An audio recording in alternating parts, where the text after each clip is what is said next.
এতিয়াতো আইনগত হিচাপে আছে চাৰ্জশ্বিটৰ পিছত যেতিয়া আমাৰ দ্বাৰস্থ হৈছে গতিকে আমি ধৈৰ্য সহকাৰে আমি অপেক্ষা কৰিবই লাগিব এতিয়া কি আহে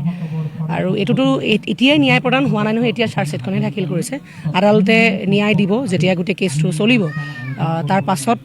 কি হয় সেইখিনি সময়লৈকে আমি অপেক্ষা কৰিব লাগিব আৰু দোষীয়ে শাস্তি পাওক আমি সেইটোৱে কামনা কৰোঁ সদায় সেইটো আমিতো বিশ্বাস কৰিবই লাগিব নহয় আমি সেইটো বিশ্বাস কৰিব লাগিব এগৰাকী নাগৰিক হিচাপে বাধ্য আমি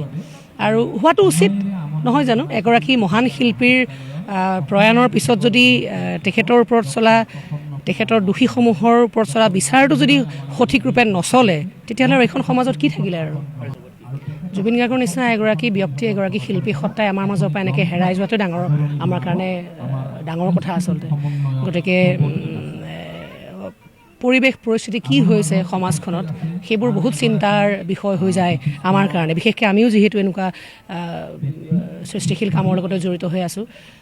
গতিকে দুবাৰ চিন্তা কৰিবলৈ বাধ্য হওঁ আমি আচলতে সমাজখন কোন দিশে গৈ আছে এতিয়া